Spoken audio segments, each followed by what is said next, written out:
നമസ്കാരം. അമേരിക്ക ഇറാനുമേൽ നടത്തിയ ആക്രമണം പശ്ചിമേഷ്യയിലെ രാഷ്ട്രീയ സാഹചര്യത്തിൽ വലിയ മാറ്റങ്ങളാണ് വരുത്തിയിരിക്കുന്നത്. അമേരിക്കയും പാശ്ചാത്യ ശക്തികളെയും മാത്രം ആശ്രയിച്ച് അധികകാലം മുമ്പോട്ട് പോകാൻ കഴിയില്ല എന്ന് അറബ് രാജ്യങ്ങൾക്ക് പിടികിട്ടിയിരിക്കുന്നു. ഇറാൻ എന്ന ഷിയ രാജ്യത്തിൻ്റെ ഭീഷണിയെ ചൂണ്ടിക്കാട്ടിയാണ് അമേരിക്കയും സഖ്യകക്ഷികളും ആശയപരമായി അഭിപ്രായ വ്യത്യാസമുണ്ടായിട്ടും പശ്ചിമേഷ്യൻ രാജ്യങ്ങളെ വരുതിയിൽ നിർത്തിയിരുന്നത്. സൗദി അറേബ്യയ്ക്കും ഖത്തറിനും തമ്മിൽ ഭിന്നതയുണ്ട്. ഈ പല രാജ്യങ്ങളും അങ്ങോട്ടും ഇങ്ങോട്ടും യോജിക്കുന്നില്ല. ഖത്തറും UAEയും തമ്മിൽ ഭിന്നതയുണ്ട്.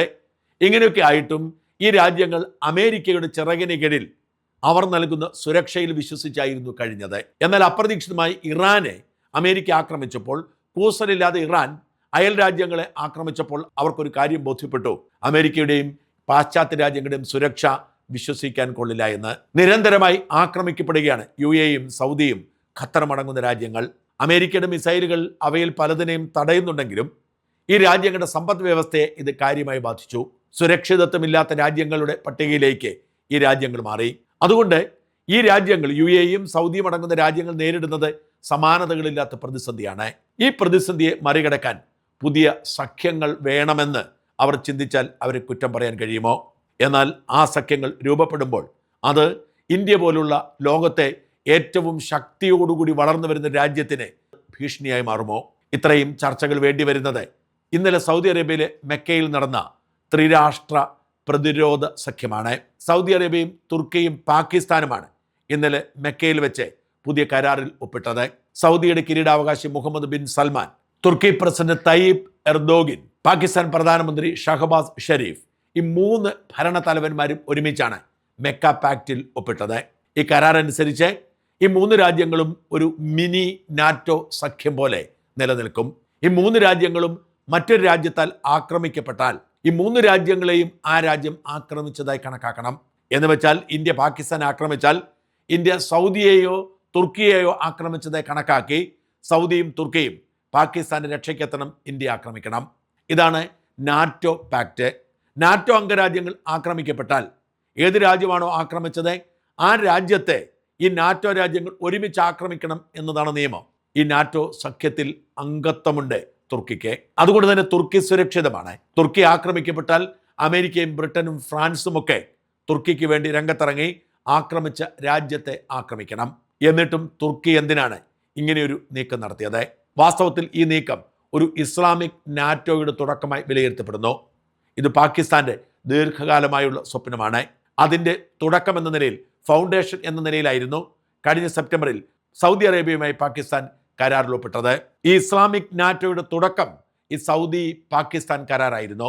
ഇരു രാജ്യങ്ങളും ഈ കരാറിൽ ഒപ്പിട്ടതോടെ പരസ്പരം സഹായിക്കാനും സഹകരിക്കാനും തീരുമാനമാകുന്നു. വാസ്തവത്തിൽ ഇതിനു മുമ്പ് തന്നെ ആയിരക്കണക്കിന് പാക് ഭടന്മാർ സൗദി അറേബ്യയിൽ നിലയുറപ്പിച്ചിട്ടുണ്ട്. ഒരുപക്ഷേ ഈ രാജ്യങ്ങളിൽ ഏറ്റവും അധികം യുദ്ധപരിചയം പാകിസ്ഥാന് തന്നെയാവും. പാകിസ്ഥാന്റെ യുദ്ധപരിചയവും സൗദിയുടെ പണവും തുർക്കിയുടെ സാങ്കേതിക വിദ്യയും ഒരുമിപ്പിച്ചുള്ള ഒരു പുതിയ സഖ്യത്തിനാണ് രൂപം കൊടുക്കുന്നത്.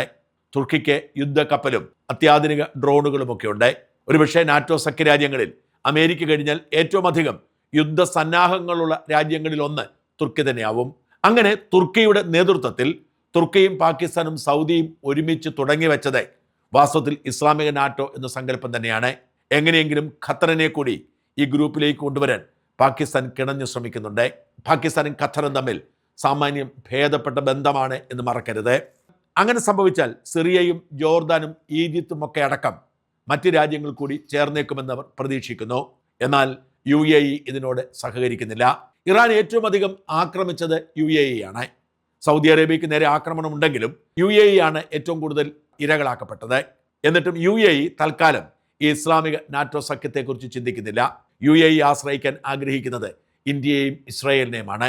അതുകൊണ്ടുകൂടിയാണ് സൗദിയും പാകിസ്ഥാനും തമ്മിൽ സഖ്യമുണ്ടാക്കിയപ്പോൾ ഉടനടി UAE പാകിസ്ഥാന് കൊടുത്തിരുന്ന $3 ബില്യൺ കടം തിരിച്ചു ചോദിച്ചത്.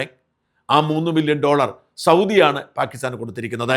അതിനു മുമ്പ് പാകിസ്ഥാന് $5 ബില്യൺ സൗദി കൊടുത്തിരുന്നു. അത് നിലനിർത്തിക്കൊണ്ട് തന്നെ UAEക്ക് തിരിച്ചടയ്ക്കാനുള്ള $3 ബില്യൺ കൂടി സൗദി കൊടുക്കുകയായിരുന്നു. അതുകൊണ്ട് തന്നെ ഈ സഖ്യത്തിലേക്ക് UAE എത്തിയേക്കില്ല എന്നാണ് കണക്കാക്കപ്പെടുന്നത്. പക്ഷേ ഇസ്ലാമിക നാറ്റോ എന്ന സങ്കല്പം വിപുലപ്പെട്ടാൽ, പുതിയ പുതിയ രാഷ്ട്രങ്ങൾ ഇതിൻ്റെ ഭാഗമായാൽ, ഒരു പക്ഷേ ഇറാൻ ശക്തിപ്പെടുന്നതിൻ്റെ പശ്ചാത്തലത്തിൽ ബദൽ നീക്കമെന്ന ഇസ്ലാമിക നാറ്റോയ്ക്കൊപ്പം UAEയും ചേരില്ല എന്ന് തീർത്ത് പറയാൻ കഴിയില്ല. തുറന്നു പറയുന്നില്ലെങ്കിലും ഈ പുതിയ സഖ്യം ഇന്ത്യയെ അല്പം ആശങ്കപ്പെടുത്തിയിട്ടുണ്ട്. സൗദി അറേബ്യയും പാകിസ്ഥാനും തമ്മിൽ പ്രതിരോധ കരാറിൽ ഏർപ്പെട്ടപ്പോൾ തന്നെ ഇന്ത്യയും സൗദി അറേബ്യയും തമ്മിൽ അകലം ആരംഭിച്ചിരുന്നു. മോദി വലിയ പ്രാധാന്യമായിരുന്നു സൗദിക്ക് കൊടുത്തിരുന്നത്. സൗദി കിരീടാവകാശി മോദിയെയും ചേർത്ത് പിടിച്ച് രാജ്യത്തിന് പരമോന്നത പുരസ്കാരം കൊടുത്ത് ആദരിച്ചിരുന്നു. പക്ഷേ ഇറാൻ അമേരിക്കൻ യുദ്ധ പശ്ചാത്തലത്തിൽ സൗദി അറേബ്യ തുടർച്ചയായി ആക്രമിക്കപ്പെട്ടു തുടങ്ങിയപ്പോഴാണ് സൗദി പെട്ടെന്ന് പാകിസ്ഥാനുമായി സഖ്യത്തിൽ ഏർപ്പെടുന്നത്. ഇത് ഇന്ത്യക്കുണ്ടാക്കിയ അസ്വാരസ്യത്തിൻ്റെ നമുക്ക് വ്യക്തമാകുന്ന ഏക തെളിവ് പിണറായി വിജയൻ തെരഞ്ഞെടുപ്പിന് മുന്നോടിയായി പണം പിരിക്കാൻ ഗൾഫ് രാജ്യങ്ങളിൽ മുഴുവൻ സഞ്ചരിച്ചപ്പോൾ സൗദി അറേബ്യയിലേക്ക് പോകാൻ അനുമതി കിട്ടിയില്ല എന്നതാണ്. എന്ന് വെച്ചാൽ ഇന്ത്യ ഇവിടുത്തെ ഒരു ഭരണാധികാരിയെയും സൗദിയിലേക്ക് തൽക്കാലം വിടുന്നില്ല എന്നർത്ഥം. പരസ്പരം ഇരു രാജ്യങ്ങളും വാക്പോരും നടത്തുന്നില്ലെങ്കിലും സൗദിയും ഇന്ത്യയും തമ്മിലുള്ള ബന്ധം പഴയതുപോലെ ഊഷ്മളമല്ല എന്നാണ് കാര്യങ്ങൾ വ്യക്തമാക്കുന്നത്. സൗദിയെ സംബന്ധിച്ചിടത്തോളം പെട്ടെന്ന് ഇന്ത്യയോട് പിണങ്ങുക സാധ്യമല്ല. സൗദിയിൽ ഏറ്റവും അധികം വിദേശികളുള്ള രണ്ടാമത്തെ രാജ്യം ഇന്ത്യയാണ്. ബംഗ്ലാദേശികൾ ഏതാണ്ട് 15-16% ഉണ്ടെങ്കിൽ ഇന്ത്യക്കാരാണ് സൗദി ജനസംഖ്യയുടെ 14%. ഇന്ത്യക്കും സൗദിയെ പിണക്കി അവരെ തിരിച്ചു കൊണ്ടുവരിക സാധ്യമല്ല.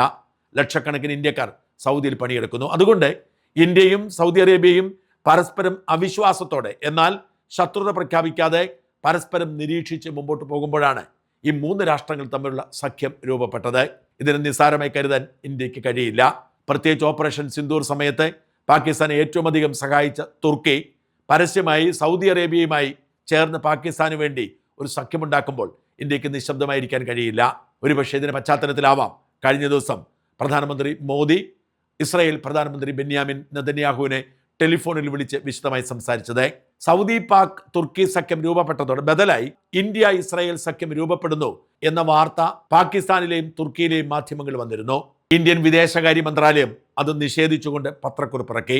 ഈ AI കാലത്ത് ഇത്തരം വ്യാജ വാർത്തകൾ ധാരാളം വരുന്നുണ്ടെന്നും ആരും വിശ്വസിക്കരുത് എന്നുമാണ് ഇന്ത്യൻ വിദേശകാര്യ മന്ത്രാലയത്തിന്റെ നിലപാട്. എന്നാൽ ഇസ്രായേലുമായുള്ള ബന്ധം കൂടുതൽ ഊഷ്മളമാക്കാനും ഈ പുതിയ സഖ്യത്തെ ഇസ്രായേൽ ഇന്ത്യ സഖ്യത്തിലൂടെ നേരിടാനും ആലോചനകൾ ശക്തമാണ് എന്ന റിപ്പോർട്ടുകളുണ്ട്. അമേരിക്കയെ വിശ്വസിക്കാൻ കൊള്ളില്ല എന്ന് ഇസ്രായേലും ഇന്ത്യയും ഒരുപോലെ കരുതുകയാണ്. ഇസ്രായേലിനെ പിണക്കാൻ അമേരിക്കയ്ക്ക് കഴിയാത്തതുകൊണ്ട് കുഴപ്പമില്ലാതെ മുമ്പോട്ട് പോകുന്നു. എന്നാൽ ഇന്ത്യയുടെ കാര്യം അങ്ങനെയല്ല. ട്രംപ് നിരന്തരം ഇന്ത്യയെ അപമാനിക്കുകയും ബുദ്ധിമുട്ടുണ്ടാക്കുകയും ചെയ്യുന്നു. ഇന്ത്യയേക്കാൾ കൂടുതൽ അടുപ്പം ട്രംപ് പലപ്പോഴും പാകിസ്ഥാനോട് കാണിക്കാറുണ്ട്. ഈ പശ്ചാത്തലത്തിൽ പുതിയ സഖ്യം കൂടി രൂപപ്പെട്ടപ്പോൾ ഇസ്രായേലുമായി ബന്ധം ഊഷ്മളമാക്കി പ്രതിരോധ സഖ്യം പടിപടിയായി രൂപപ്പെടുത്തി നേരിടാൻ തന്നെയാണ് ഇന്ത്യയുടെ നീക്കമെന്നാണ് വിദേശകാര്യ നിരീക്ഷകരുടെ വിലയിരുത്തൽ. എന്തായാലും പശ്ചിമേഷ്യയിലെ ഈ പുതിയ സഖ്യം പശ്ചിമേഷ്യൻ രാഷ്ട്രീയത്തിന് പുതിയ മാനം നൽകും. ഇത് ഏറ്റവും അധികം തിരിച്ചടിയാവുന്നത് തീർച്ചയായും അമേരിക്കയ്ക്കും സഖ്യകക്ഷികൾക്കും തന്നെയാണ്.